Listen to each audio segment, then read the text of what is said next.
व्यक्ति और विचार वाले लोगों को चुने, न कि ऐसे लोगों को चुने जो सिर्फ कमर्शियल लोग राजनीति में आ गए हैं और इसको एक व्यवसायीकरण का रूप दे दिया है। जाए तो कोई आदमी इस उम्र में जेल नहीं जाना चाहता, प्रतिष्ठा पाने के बाद कोई जेल जाना नहीं चाहता।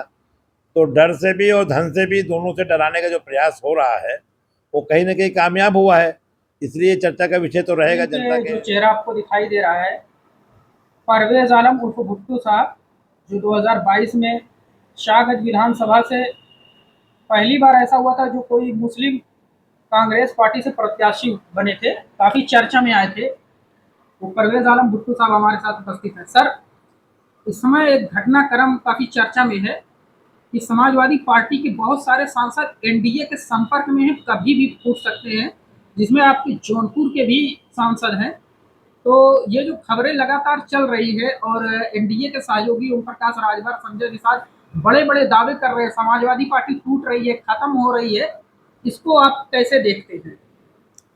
देखिए, देश का जो मौजूदा वातावरण बना है और जिस तरह से पार्टियों के सांसद, चुने हुए सांसद पाला बदल रहे हैं, खरीद फरोख्त हो रही है, खुलेआम नंगा नाच जो हो रहा है, इससे कहीं ना कहीं चर्चा का विषय बनने का एक कारण ये भी है कि पश्चिम बंगाल में, महाराष्ट्र में टूटने की खबरें जाहिर हो गई और साबित भी हुआ है। तो इसलिए अब क्या कहीं का भी लगाया जाए और कहीं की भी चर्चा हो तो चर्चा को ताकत मिलती है, क्योंकि हकीकत भी में वो बदला गया है। तो चर्चा होना स्वाभाविक है, लेकिन ये चर्चा कितना अमल में आएगा ये तो समय बताएगा। लेकिन मुझे नहीं लगता कि अखिलेश यादव जी इतने कमज़ोर है, इनके पार्टी के सिपाही इतने कमज़ोर होंगे कि टूट जाएंगे। लेकिन कुछ कहा भी नहीं जा सकता इस दौर में। अच्छे अच्छे लोग अब अपने कारनामे के तहत, जिनके अपने कारनामे हैं राजनीतिक कैरियर में, जिन्होंने आज ज़्यादा संपत्ति इकट्ठा किया है, जिन्होंने कई मामले में भ्रष्टाचार किया है और भ्रष्टाचार में लिप्त पूरी सांसद और विधानसभा के अधिकांश लोग चर्चा में रहते हैं। अगर उसका लिया जाए तो कोई आदमी इस उम्र में जेल नहीं जाना चाहता, प्रतिष्ठा पाने के बाद कोई जेल जाना नहीं चाहता। तो डर से भी और धन से भी, दोनों से डराने का जो प्रयास हो रहा है वो कहीं ना कहीं कामयाब हुआ है। इसलिए चर्चा का विषय तो रहेगा जनता के लिए, तो फिक्र की बात है। लेकिन जनता ही ठगी जाती है कि अपने कीमती वोटों से अपने चाहने वालों को जिताती है, अपनी पार्टी को जिताती है। और पार्टी के ऐसे लोग जो है पार्टी के साथ गद्दारी करके और अपने आप से भी गद्दारी करके समाज को निराश करते हैं। आगे से चुनाव में समाज को सोचना पड़ेगा कि हम व्यक्ति और विचार वाले लोगों को चुने, न कि ऐसे लोगों को चुने जो सिर्फ कमर्शियल लोग राजनीति में आ गए हैं और इसको एक व्यवसायीकरण का रूप दे दिया है। पूरे हिंदुस्तान में इस वक्त न सिद्धांत है, न मर्यादा है, न कोई कैरेक्टर है राजनीति में। सिर्फ जुगाड़ से टिकट, जुगाड़ से चुनाव जीतना और खरीद फरोख्त होकर के इधर से उधर चले जाना आम बात होती दिख रही है। इसलिए इसको सच्चाई मानेंगे लोग। इस पर तो चर्चा होगी, चर्चा होना भी चाहिए, क्योंकि रोज ये साबित हो रहा है कि एमपी एमएलए जैसे लोग आलू टमाटर की तरह बिक रहे हैं। मंडी में रेट लग रहा है, टिकटों का रेट लग रहा है। तो इसमें क्या कहा जाए? इसमें चर्चा का विषय है और चर्चा जोरों पर है। तो जब चर्चा जब ही होती है जब खबरों में कोई सच्चाई दिखती है। यूं ही तो धुआं नहीं उठता, आग लगी होगी। अब वो आग कितना नुकसान पहुंचाएगी, कितने मकान को जलाएगी, कितने को शांत करेगी, ये आने वाला वक्त बताएगा। लेकिन समाजवादी पार्टी मुझे नहीं लगता कि इतनी कमज़ोर पार्टी है। और उनके राष्ट्रीय अध्यक्ष माननीय अखिलेश यादव जी सूझबूझ के आदमी हैं। ऐसे लोगों को टिकट नहीं दिया है, लेकिन अब भाई कुछ कहा भी नहीं जा सकता। प्रयास है और संभावनाओं का खेल है।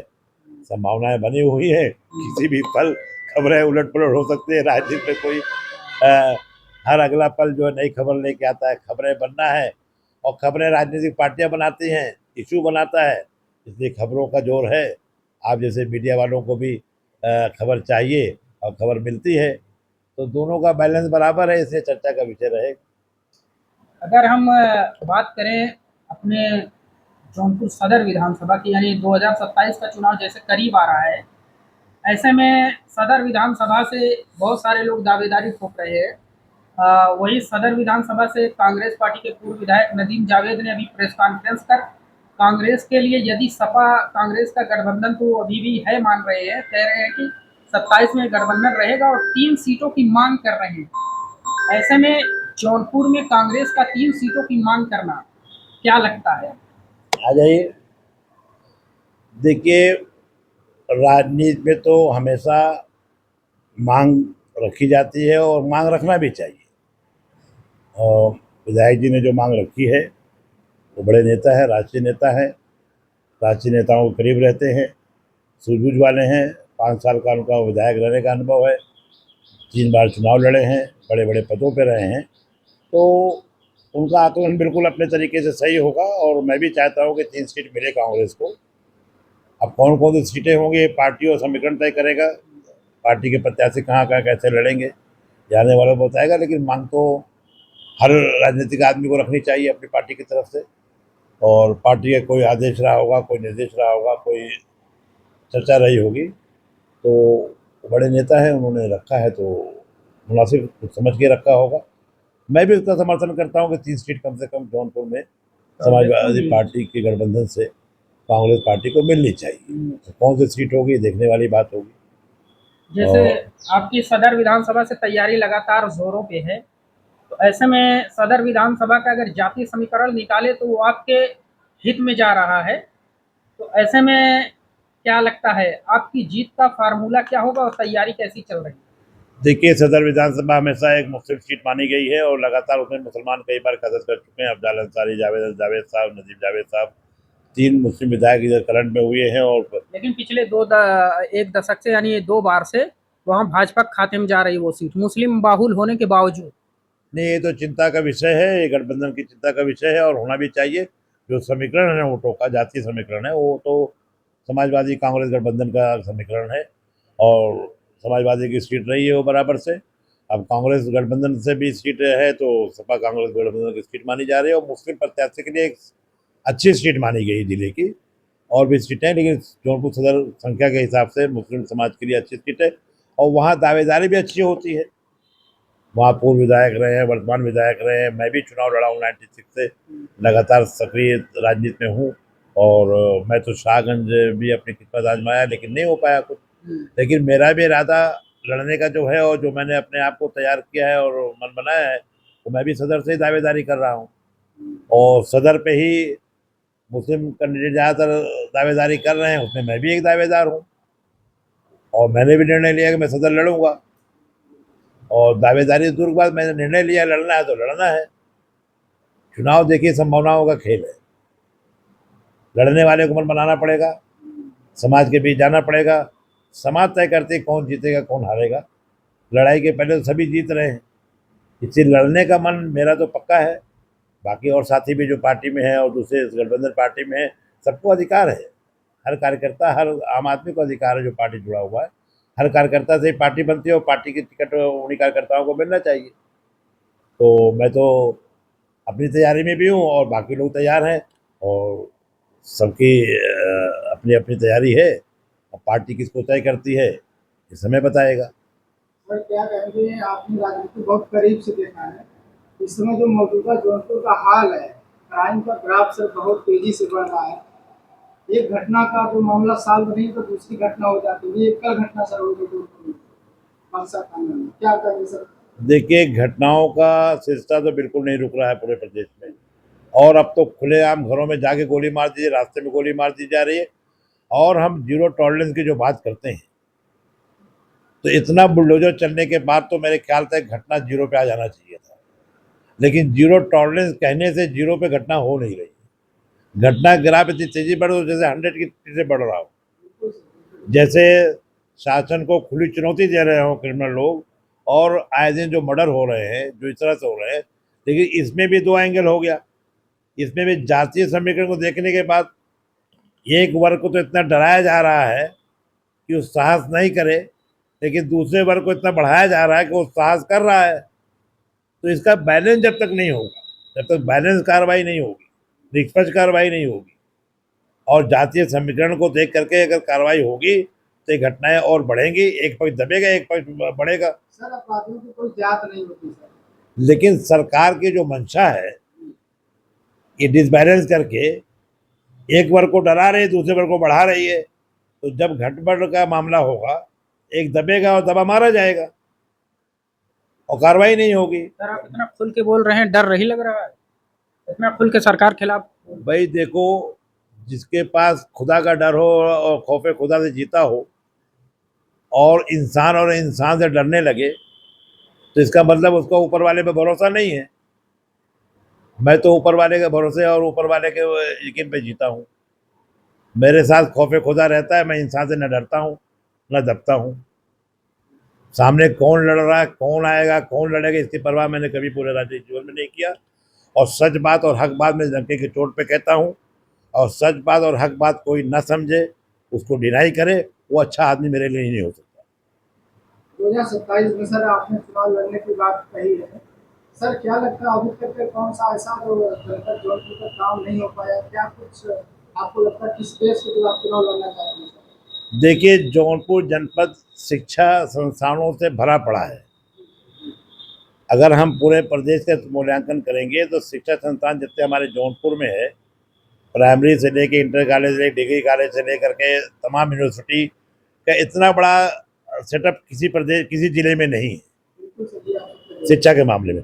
लेकिन अगर इसकी क्वालिटी बेस और इसकी उपलब्धि, इसका कोई एक्स्ट्रा ऑर्डनरी माइलेज जौनपुर को मिल रहा हो, ऐसा भी नहीं है। ये दोनों को जो समन्वय नहीं है, इसके पीछे कि यहाँ कोई बड़ी इंडस्ट्री नहीं है, कोई बड़ा ऐसा कारनामा नहीं किया गया, कोई ऐसी बड़ी चीज़ खड़ी नहीं की गई जो यहाँ का युवा, यहाँ का किसान लाभान्वित हो, उससे फ़ायदा पहुँचे।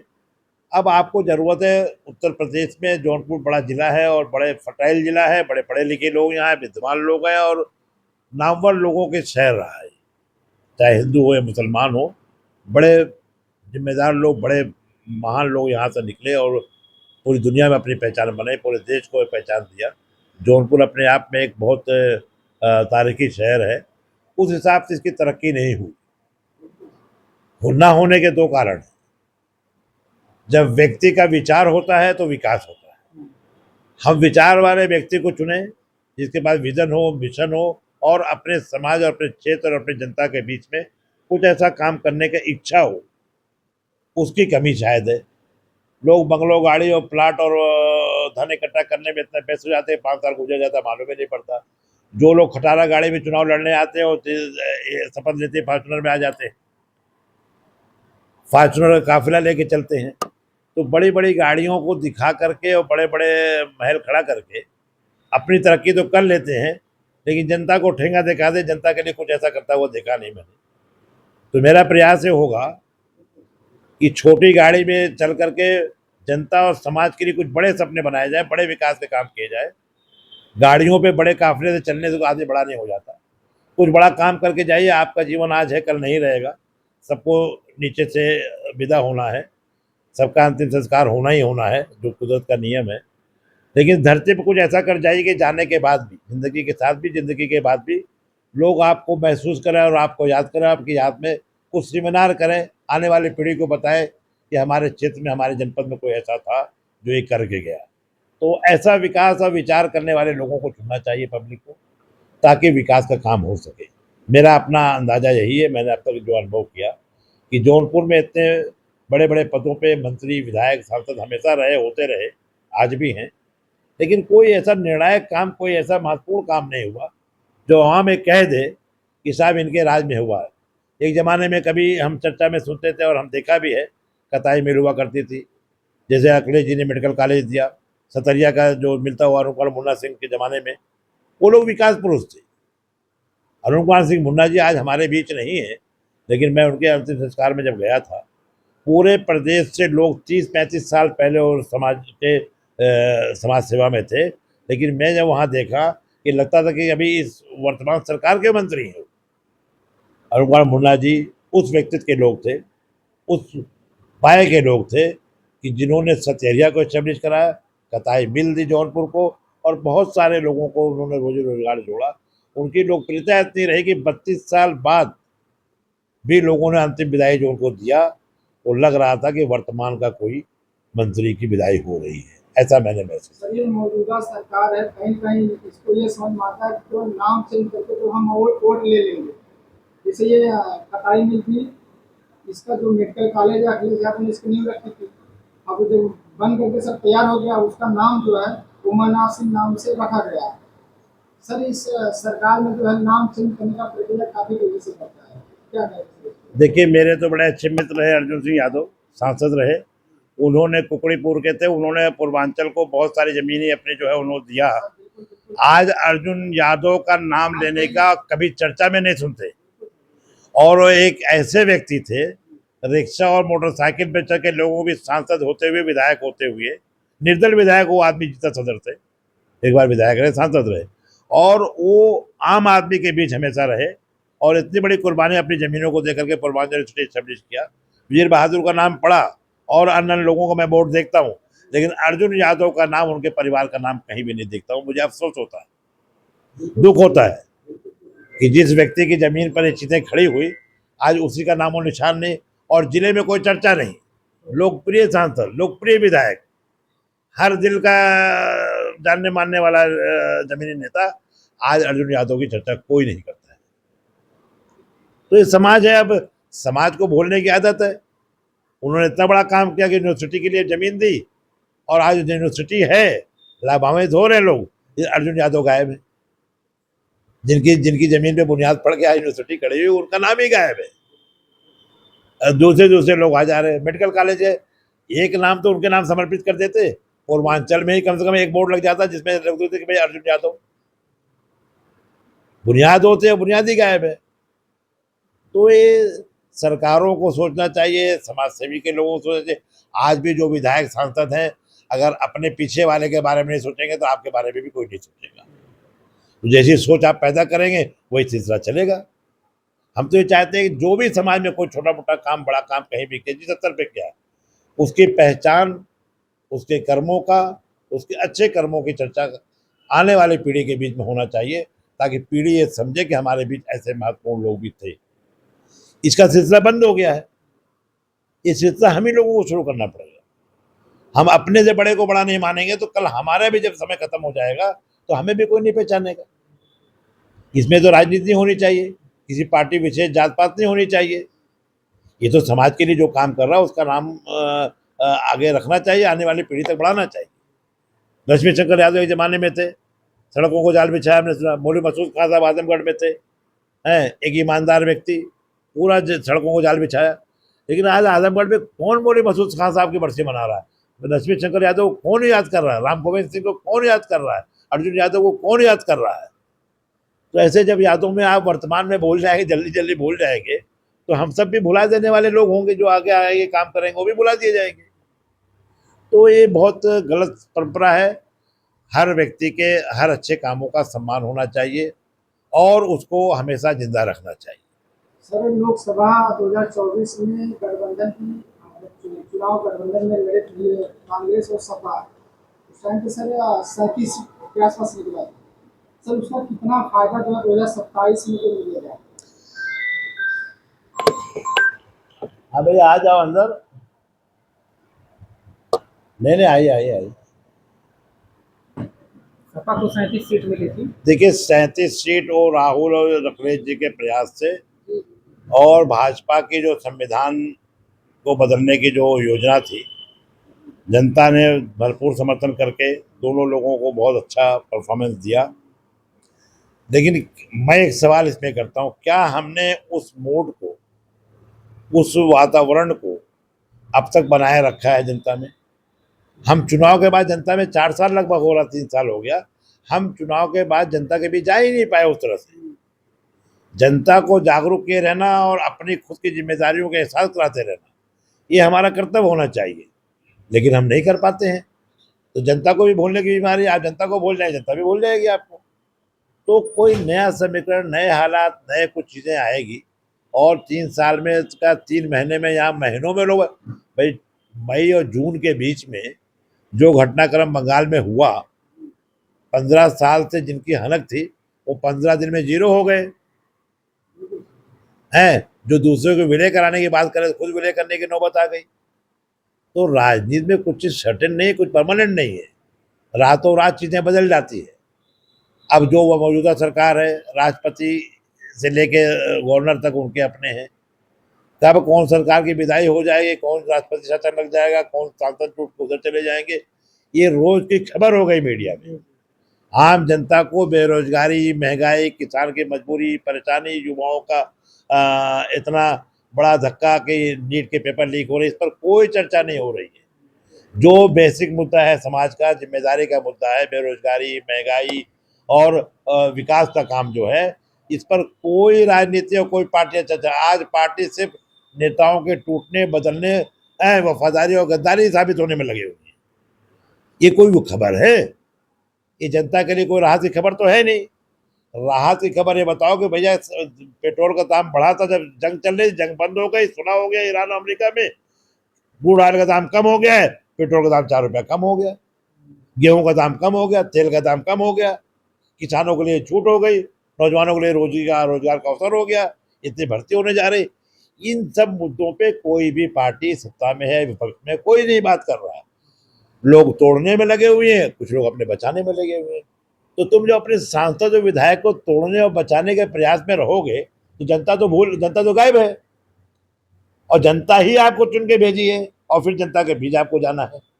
तो जनता का महत्व आप नहीं समझेंगे, जनता अपने महत्व बता देगी। और मैं तो अपील करता हूं जनता से, चुनाव कोई भी हो, पार्टी कोई भी हो, व्यक्ति विशेष, व्यक्ति विचार वाले को देख के चुनाव चुनिए, ताकि आपका भविष्य, आपका क्षेत्र, आपका विकास जो कर सके। पार्टियों के, जातियों के चक्कर में न पड़िए। ये आपको बहलाते बहलाते इतने सालों, 75 साल तक बहलाया बहकाया है।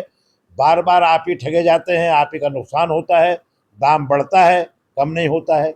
महंगाई कैसे कम होगी? रोजगार बढ़ता जा रहा है, रोजगार का अवसर नहीं है, तो रोजगारी दूर कैसे होगी? इस पर कोई पार्टी डिबेट करके इसकी कोई ब्रेकिंग न्यूज तो नहीं बन रही है कि साहब आज डीजल 4 रुपया कम हो गया। बढ़ने की खबर धीरे से जोड़ कर झटका धीरे से जनता को लग जाए, बड़ा सवाल है सर। जोर से धीरे से झटका जोर से लगा देते हैं बढ़ाने का, लेकिन घटाने का तो कभी आपने फरमान जारी नहीं किया। सिलेंडर 12 का था, 8 कर दिए। सारे चीज में कटौती कर करके जनता को तो लाइन में लगा के तब परेशान कर दिया है। अब कहीं फरमान ना आ जाए साहब ये 500 की नोट खत्म होने वाली है, कागज की नोट हटेगी, प्लास्टिक की नोट आएगी, तो 3 महीना उसमें गुजर जाएगा, 27 का चुनाव आ जाएगा। मतलब भाजपा सरकार में कभी जो है लॉकडाउन, तो कभी नोटबंदी, अभी पेट्रोल के दाम जो ऊपर नीचे हो रहे हैं, क्या असर करेंगे इस पे? देखिए, जब जनता को डर के जीने की आदत पड़ गई है तो डराने वाला डरा के ही जिंदा रखेगा आपको। हैं, एक फरमान से जनता कभी नहीं चिंता करती अपने बारे में कि मेरी जो महंगाई की दर बढ़ रही है उसको रोका कैसे जाए, प्रोटेस्ट कैसे किया जाए। आज कोई प्रोटेस्ट हो रहा है? किसी जमाने में 5 पैसा बढ़ता था किराया, तो 5 बस फूक जाती थी। आज तो अगर आप भुगने की सोचेंगे तो आपका घर ही लूट जाएगा, बुलडोज हो जाएगा। तो दहशत तो इतना फैला दिया गया जनता के बीच, कोई सच काम और हक, अपनी हक की लड़ाई भी लड़ने की हिम्मत सड़क पे नहीं कर रहा। लोकतांत्रिक अधिकार छीने जा रहे हैं, सारे लोकतांत्रिक अधिकार। जमहूरी निजाम जो है, लोकतंत्र की जो व्यवस्था है, जो हमें संविधान ने दिया है, उसका तो ऐसा पोस्टमार्टम ऐसा हो रहा है कि आम जनमानस को सोचना चाहिए, युवाओं को सोचना चाहिए। अब साहब एक नीट का पेपर डाइवर्ट करना था, उसकी खबर को, नीट वाले खबर को, तो कॉकरोच पार्टी आ गई, तो कल चूहा पार्टी आ जाएगी, कल बंदर पार्टी आ जाएगी। तो पार्टियों के नाम जब ऐसे ऐसे आ रहे हैं और स्वीकार हो रहा है, अब सोशल मीडिया ये तय करेगा इतने मिलियन फॉलोअर हैं। जब तक चुनाव बैलेट से, आपके अंगूठे के निशान से नहीं होगा, ये खेल चलता रहेगा। आप डर के साए में जिएंगे, और डरा करके जिंदा रखने के जो हुनर है इस सरकार को, आप पर लागू हो गई है, और आप उसको स्वीकार भी कर रहे हैं। डर से कर रहे हैं, सम्मान से कर रहे हैं, इच्छा से कर रहे हैं, इच्छा से कर रहे हैं। हमने स्वीकार करना शुरू कर दिया, वो उसको मान लिए कि जनता खुश है। 5 किलो राशन पे आपने पूरा अपना जवानी, जब 5 किलो राशन में आप धंधा दिहाड़ी बंद कर दिए हैं, कोई रोजगार नहीं जा रहा है, कोई दिहाड़ी मजदूरी नहीं कर रहा है, उसको राशन मिल रहा है आराम से।